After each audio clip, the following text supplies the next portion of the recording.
ይባላል። ሶስት ሞኖ ማለት ምን ማለት ነው? ይሄ ማለት ወደና ቀረብ ለማድረግ ያክል ሲንግል ዋን፣ ዱዋል ዋን፣ ዩናይትድ ዋን ማለት ነው። ሲንግል ሞኖ ሲንግል ነው፣ ነጠላ ተዋህዶ የሌለው ሌላ አካል የሌለው ነው፣ ብቻውን የቆመ ነው። ዱዋል የሆነው ደግሞ ከአንዱ ጋር ወይ ተደርቦ ወይ ተጠግቶ ወይ ተቀላቅሎ የሆነ ነው። ሚያ ማለት ግን ዩናይትድ ነው፣ የተዋሃደ ነው። ሁለት አይደለም፣ ነጠላም አይደለም። ታዲያ ምንድን ነው ሲባል አንድ የተዋሃደ ነው። እንደ ነፍስና እንደ ስጋ፣ እንደ ብረትና እንደ እሳት፣ እንደ ጋለው ብረት እንደዚያ ነው ያተዋህዶ የሚባለው እሱ ነው። ስለዚህ ሰው በእግዚአብሔር አምሳል ተፈጠረ ማለት ሰው በሆነው በእግዚአብሔር ወልድ አምሳል ተፈጠረ ማለት ነው። ሰው በሆነው በእግዚአብሔር ወልድ አምሳል ተፈጠረ ማለት ነው። ፍቹ ለክርስቶስ አምሳል ሆነን የተፈጠርነው ለሶስትነታቸው አምሳል ነን። መልሰን ደግሞ ለክርስቶስ ተዋህዶ አምሳል ነን። ሶስተኛው ለመሰቀሉ አምሳል ሆነን የተፈጠርነው አርአያ ሆነን። ይኸው እንደዚህ ስለረጋ ምንድን ነው ይሄ መስቀል? ይኸው መስቀል ሰው በመስቀል እንዲድን ታስቦ የተፈጠረ ነው። ሰው እንዲስት ወልደ እግዚአብሔር ተሰቅሎ እንዲያድነው ታስቦ የተፈጠረ ነው። የሰው ልጅ እንዲህ ያለ ክቡር ፍጥረት ነው። የእግዚአብሔር መልክ የተሰጠው ፍጥረት ነው። ስለዚህ እግዚአብሔር ምን አድርጎ አረፈ ስትሉኝ፣ ሰው ፈጥሮ አረፈ። እስኪ ሰው ፈጥሮ አረፈ በሉ። ሰንበት ስለዚህ የተሰራው ማን ነው? ለሰው ነው። ታዲያ እግዚአብሔር አረፈ መባሉ ለምንድን ነው ሲባል እግዚአብሔር የሚበቃው ሰው ሲያገኝ ነው። እግዚአብሔር ደስ እንዲለው ከፈለጋችሁ ሰው እንስራ። እኔ እውነቴን ነው የምነግራችሁ። አሁንም ሰው ስሩ፣ ሰውነታችን እንስራው፣ እግዚአብሔር እናስመስለው። የመጨረሻው እግዚአብሔርን መምሰል የምትባለው ቅድስና ናት። ቅድስና ወይም ደግሞ ሱታፊ አምላክ በግሪኩ ቲኦሲስ ይሉታል። እግዚአብሔርን ወደ መምሰል መነጠቅ፣ መሰወር። ሰው ሲበቃ ከዚህ በኋላ ከተፈጥሮ ሕግ በላይ መሆን ይጀምራል። የመሬት ስበትን ተቃውሞ በህዋው ላይ መራመድ ይጀምራል። በባህሩ ላይ መራመድ ይጀምራል። የጠባብ ቤት ሊገባ ይችላል። በክርስቶስ ስዋሬ ማለት ነው። በተዘጋ ቤት ይገባል። ይህንን ክብር የምናገኝበት የዘላለም ሕይወት የምንወርስበት ሰውነታችን ነው። ስለዚህ የሰው ረፍቱ ምንድን ነው ካላችሁኝ፣ ሰው መሆን ነው ማለት ነው። እና ዳዊት ተወዳጁ ዳዊት እግዚአብሔር የሚወደው እስራኤል የሚወዱት ሁላችን የምንወደው ዳዊት ለልጁ ለሶሎሞን ሲሞት ምን ብሎት ነው የሞተ? ልጄ ሰው ሁን፣ ሰራዊቶቹ እነገሌ እነገሌ ሆነዋል፣ እነገሌም በዚህ አደራጅ፣ በዚህ እንትን በል እንዲህ ብሎ ንጉሥ ለልጁ ቤተ መንግስት ሲያወርስ ስርዓተ መንግስት አውርቶ ህጉን እንዲህ አድርግ አስተዳድር ብሎ ያስተምራል እንጂ ግን ምንድን ነው ያለው? ሰው ሁን። ሰው ከሆንክ ማን ይመራልሃል መንግስትን ብሎት ነው? እግዚአብሔር ይመራልሃል ብሎት። ስለዚህ የእግዚአብሔር ቤተሰቦች ሰንበት ማለት ለኛ ሰው መሆን ነው። እስኪ ሰው መሆን በሉ። የትምህርታችን ርዕስ ምን ነበር? ሻባት ወይም ሰንበት ነው። ስለዚህ ሰንበት መሆንም ሰንበት ማክበር ማለት ምን ማለት ነው? ይገቡላችሁ። ምን ማለት ሰው መሆን ነው።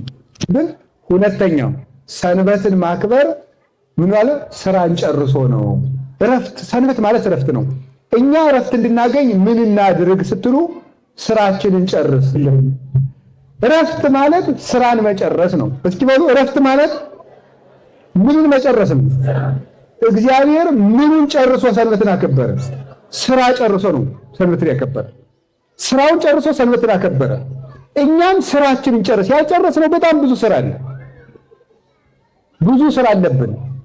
የራሳችን ጉዳይ፣ የቤተ ክርስቲያናችን ጉዳይ፣ የሀገራችን ጉዳይ፣ የቤተሰቦቻችን ጉዳይ፣ የታሪክ ጉዳይ፣ የነገ ቤተ ክርስቲያናችን ጉዳይ ያልጨረስነው ብዙ አለ። ስራውን የጨረሰ ሰው በረፍት ይኖራል። ሰንበት ማለት ይሄ ነው። ስራችሁን ጨርሱ። ሶስተኛ ሊቃውንት አሁን የሚተረጉማሉ ሰንበት ማለት መልካም መስራት ነው። እግዚአብሔር መልካም ሰርቶ ሰንበትን አከበረ። ለምሳሌ እንገራችሁ፣ እረፍት ከፈለክ መልካም ስራ። እረፍት የሚሰጠን መልካም መስራታችን ነው። እንዲህ ይላል እግዚአብሔር ሰኞ ይሄን ፈጠረ ወሬ እግዚአብሔር ከመሰናይ እግዚአብሔርም ያ መልካም እንደሆነ አየ። ማክሰኞ እግዚአብሔር ይሄን ፈጠረ እግዚአብሔርም ያ መልካም እንደሆነ አየ። ስድስተኛው ቀንስ እንዲህ እያለ ሄዶ እግዚአብሔር ሰውን ፈጠረ እግዚአብሔርም ያ እጅግ መልካም እንደሆነ አየ። በዚያ ሰንበትን አከበረ። ሰንበት ማለት እረፍት ነው። የሰው ልጅ እረፍት የሚያገኘው መልካም በመስራት ነው። ከቃሉ ጋር ናችሁ? እረፍት ማለት እስኪ ሶስቱን ትርጉም ንገሩኝ። ሰው መሆን በሉ። ሁለተኛስ የሚያሳርፈን ስራን መጨረስ በሉ። ሶስተኛስ መልካም ስራ። እግዚአብሔር ስንት ቀን ሰርቶ አረፈ? 6 ቀን ሁሉ ምን ስራ ሰራ? መልካም ስራ። 6ቱን ቀን ሁሉ መልካም ከሰራን እረፍት ማለት ይሄ ነው። ምን ይላል መሰላችሁ? አንደኛው እረፍት የሚነሳን ኃጢአት ነው። ስለዚህ ቃየል ምን አለ መሰላችሁ? ወእከውን ርዑደ ወድንጉፀ ወኩሉ ዘረከበኒ ይቀትለኒ፣ እኔ ተቅበዝባዥና የምደነግጥ እሆናለሁ፣ የሚያገኘኝ ሁሉ ይገለኛል አለ። በዚያ ጊዜ ስንት ሰው ኑሮ ነው ቃየል የሚያገኘኝ ሁሉ ይገለኛል የሚል? ሌላ ስንት ሰው አለ? አቤል እንደሆነ ሙቷል። ኃጢአተኛ ሰው የምድር ሁሉ ስደተኛ ነው። ስለዚህ እረፍት ማለት ምን ማለት ነው ካላችሁ ኃጢአትን ማቆም ነው። ኃጢአትን ማቆም ሰንበት ነው። እሱ እረፍታችን ነው። እንዴት አድርገን እናቁም ሲባል እንደማይጠቅመን አውቀን እናቁም ነው። እንደማይረባን አውቀን እንደሚያከስረን አውቀን። ኃጢአት እግዚአብሔርን ያሰጣል። ኃጢአት ማለት ምን ማለት መስላችሁ? ኃጢአት በዕብራይስጥ ኃጢአት ቃሉን እናንተ በሉት፣ ትርጉሙን ግን መንገድ መሳት ነው። ምክንያቱም የሰው ልጅ የተፈጠረ እግዚአብሔርን ለመምሰል ነው። ያን ትቶ ሲበድል መንገድ ሳተ ነው። ኃጢአት ሰራ ማለት በዕብራይስጥ መንገዱን ሳተ፣ እግዚአብሔርን የሚመስልበትን ሕይወት ተወ ማለት ነው። ሰው እንስሳን ሊመስል አልተፈጠረም፣ እግዚአብሔርን ሊመስል ነው። ስለዚህ መንገዱን ሳተ፣ የተፈጠረበትን ዓላማ ተወ ማለት ነው ኃጢአት መስራት። ግዕዙ ኃጢአት ማለት ማጣት ማለት ነው። ምንድን ነው የምናጣው ኃጢአት ስንሰራ? ራሳችን እናጣለን፣ አይምሯችን እናጣለን፣ ጊዜያችን እናጣለን፣ ዘመድ እናጣለን፣ ወንድም እናጣለን፣ ሀገር እናጣለን፣ እግዚአብሔርን እናጣዋለን፣ ጤና እናጣለን፣ እድሜ እናጣለን፣ እንቀሰፋለንም ጭምር፣ ጉልበታችን እናጣዋለን፣ ጊዜያችን እናባክንበታለን፣ አይምሮ የለሽ እንሆናለን። ይህንን እንዳናደርግ ሰንበት ማለት ኃጢአትን ማቆም ነው። እንግዲህ የመጨረሻው ሰንበት መድኃኒታችን ኢየሱስ ክርስቶስ። ሰንበት ማለት እረፍት ነው። እረፍትስ ማን ይመስላችኋል? ጌታችን መድኃኒታችን ኢየሱስ ክርስቶስ። እሱ ነው እረፍታችን። ምንድን ነው የሚያሳርፈን ካላችሁ ክርስቶስ ነው የሚያሳርፈን። የማቴዎስ ወንጌል ምዕራፍ 11 ከቁጥር 28 እስከ 30 እንዲህ የሚል ቃል ታያላችሁ። ጌታ ሲያስተምር የኔን ቀንበር ተሸከሙ፣ ከእኔ ተማሩ፣ ለሰውነታችሁ እረፍት ታገኛላችሁ። ንዑ ሀቤ አንትሙ ስሩሃን ወክቡዳነ ጾር፣ እናንተ ደካሞች ሸክም የከበዳችሁ ወደ እኔ ኑ፣ እኔ አሳርፋችኋለሁ። እስመ ዐሩቴኒ ሰናይ ወመጾሬኒ ቀሊል፣ ቀንበሬ ልዝብ ሸክሜም ቀላል ነውና ይላል። እረፍታችን ክርስቶስ። ቅዱስ ቄርሎስ ይህን በሁለት ተርጉሞ መስሎ ይተረጉመዋል ከፍሎ። ሁለት ነገር፣ እናንተ ደካሞች፣ ሁለተኛ እናንተ ሸክም የከበዳችሁ ምን ያሳርፋችኋለሁ። ደካሞች ያላቸው በጊዜው የነበሩ አይሁድን ነው ይላል ቅዱስ ቄርሎስ። እንዴት ነው ደካሞች ማለት? የኦሪት መስዋዕት አድክሟቸዋልና እንስሳትን በማቅረብ የደከማችሁ ደካሞች እናንተ ተውት እሱንና እኔ ብቻ ተሰውቼላችሁ እረፉ እያላቸው ነበር። ክርስቶስ ግን በየዓመቱ መስዋዕት ማቅረብ የማያስፈልገው አንድ በቂ መስዋዕት ነው። ቅዱስ ዮሐንስ አፈወርቅ እንደተናገረው የሚደጋገም ደካማ መድኃኒት ነው። ክርስቶስ ግን ጽኑ መድኃኒት ስለሆነ አንድ ጊዜ ተሰቅሎ ዓለምን አንድ ጊዜ ፈወሰው፣ አዳነው። በዚያች በዕለተ ዓርብ ባደረጋት የእርቅ ስራም ዓለምን እስከ ዘላለሙ ድረስ አምነው በእሷ ሰረፍኖት የሚሄዱትን ሰላም ሲሰጣቸው ይኖራል ጌታ። ስለዚህ ጌታችን ኢየሱስ ክርስቶስ 5500 ዘመን ለደከሙ ነፍሳት፣ በሲኦል ላሉ ነፍሳት ረፍት የሰጠ፣ በመስዋዕት ብዛት ለደከሙት አይሁድ ረፍት የሰጠ መስዋዕታችን ነው። እዚህ ሸክም የከበዳቸው የተባሉ ደግሞ አሕዛብ ናቸው ይላል ቅዱስ ቄርሎስ። እነሱ ምንድን ነው? የአሕዛብ ጣዖታት እስራኤልስ በግ ነው የሚያርዱት። የአሕዛብ ጣዖታት ግን ምን ያደርጉ ነበረ? በጣዖቱ ላይ እያደሩ ልጆቻችሁን እረዱልኝ ይሏቸው ነበር። አጋንንቱ ልጆቻቸውን ያርዱ ነበር። በሬ መስጠት፣ ወይፈን መስጠት ቀላል ነው። ልጅን ግን እረዱት ብሎ መስጠት ከባድ ሸክም አይደለም? በዚህ ሸክም ውስጥ ያላችሁ እናንተ ልጅ እረዱልኝ ይቅርና እኔ ልሙትላችሁ የምን እረፍት የምሰጣችሁ እኔ ያለው እኔ ልጆቻችሁን ረዱልኝ አይደለም የምለው እኔ ራሴ ለእናንተ እሰዋለሁ እንጂ እግዚአብሔር አብ ደግሞ እኔ እናንተ ልጅ ረዱልኝ አይደለም የምላችሁ ነገር ግን የገዛ ልጄ ስለእናንተ እንዲሞት ነው እንጂ የማደርገው ሲል ልጁን ላከ። አሁን ጌታችን ኢየሱስ ክርስቶስ ልጆቻችንን ከማረድ በጎችን ከማብዛት ከዚህ ሁሉ አውጥቶ በአንድ በራሱ መስዋዕትነት እረፍት ሰጠን። ስለዚህ እግዚአብሔር ቤተሰቦች አሁንም እረፍት የምናገኘው በጌታችን በመድኃኒታችን በኢየሱስ ክርስቶስ ነው። ሁለት ነገር ብቻ ልናገር። እንዴት ነው እረፍት የምናገኘው? አሁን አንዲት ሉቃስ ወንጌል ምዕራፍ 8 ቁጥር 43 ላይ አንድ ታሪክ አለች። አንዲት ሴት 12 ዓመት ደም ሲፈሳት የነበረችውን ሴት ታውቃላችሁ? ምንድነው ወንጌል የሚለው?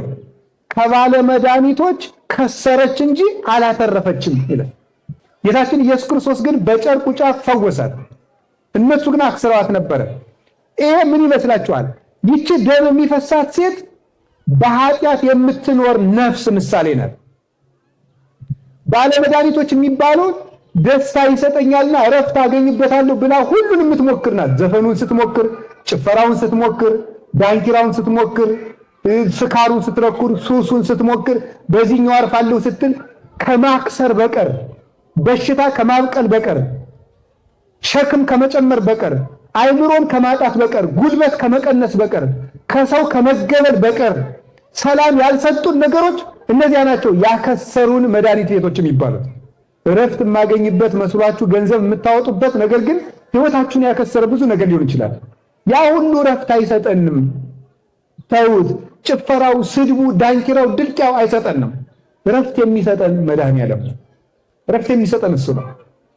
የሕይወት ውሃና እረፍት የሚሰጥ ግን ጌታችን ኢየሱስ ክርስቶስ ነው። ለዚህ ነው ቅዱስ ዳዊት ነፍሴን የጽድቅ መንገድን መራት፣ በእረፍት ውሃ ዘንድ ማሳደገኝ፣ በለመለመ መስክ ያሰማራኛል ብሎ ጌታን ይተር ሜጣለ ነፍሴ ወመርሃኒ ፍኖተ ጽድቅ፣ ሰውነቴን ከጥፋት ወደ ሕይወት መልሳት፣ የኢየሩሳሌምን ጎዳና መልሳት፣ በለመለመ መስክ በቤተ ክርስቲያን ያሰማራኛል፣ በእረፍት ውሃ በሱ ደስታ ያኖረኛል ብሎ የተናገረ። ዛሬ ዳግም ትንሣኤ ነው አይደለም? ዳግም ትንሣኤ የተባለበት ምክንያት ለምንድን ነው?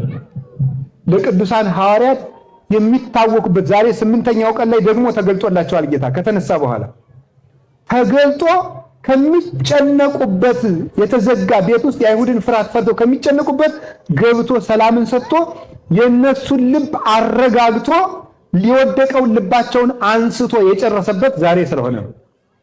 ሐዋርያትን አሳምኖ እረፍት የሰጠበት ቀን ስለሆነ ነው። ስለዚህ ሰንበታችን ጌታችን መድኃኒታችን ኢየሱስ ክርስቶስ ነው። በምንድን ነው የሚያሳርፈን ካላችሁኝ፣ 3 ነገር አድርጎ። የመጀመሪያው ቅዱስ ሥጋውን ክቡር ደሙን እንቀበል። ከቅዱስ ሥጋው ከክቡር ደሙ አለመለየት ነው። እውነቴን ነው። ዘበላ ሥጋዬ ወሰቴ ደሜ አነ እሄሉ ምስሌሁ ውእቱኒ ይሄሉ ምስሌ። ሥጋዬን የበላ ደሜን የጠጣ የዘላለም ሕይወት አለው። እኔ ከሱ ጋር እኖራለሁ፣ እሱም ከኔ ጋር ይኖራል። ሁለተኛ ሸክማችን የሚያቀልልን ምንድን ነው? ሕጉ ነው። ጾሙ ራሱ እረፍት ስለሚሰጠን ቀንበሬን ተሸክሙ ማለት ቤተክርስቲያን የምታዛችውን ነገር ክርስቶስ በቤተክርስቲያን ያዘዘውን ነገር ተሸከሙ። ስቃይ ቢመስላችሁም ሸክም ቢመስልም ግን እረፍት የምታገኙበት ነው። ሶስተኛው ተናዘን ኃጢአታችንን በሙሉ አውልቀን በመጣል ንስሐ በመግባት ጌታችን መድኃኒታችን ኢየሱስ ክርስቶስ እረፍት ይሰጠናል። ጌታችን ኢየሱስ ክርስቶስ እሱ እረፍታችን ነው። ስሙ ሲጠራም እረፍት ነው።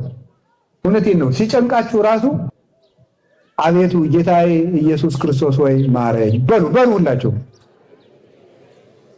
ይገሙ። አቤቱ ጌታዬ ኢየሱስ ክርስቶስ ወይ ማረኝ፣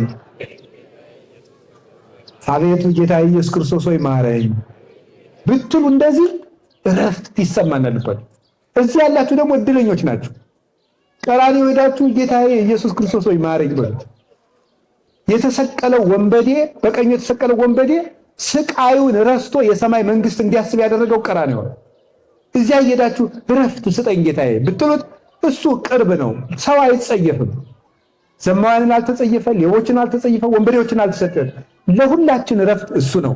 እንግዲህ መድኃኔዓለም እዚህም ላላችሁት ለእኛም በሀገራችን በኢትዮጵያ በብዙ መከራ ላሉት እዚህም ለእስራኤላውያንም በመላው ዓለም ላለ ለማንኛውም ላመነውም ላላመነውም ሁሉ እረፍት ይስጠን።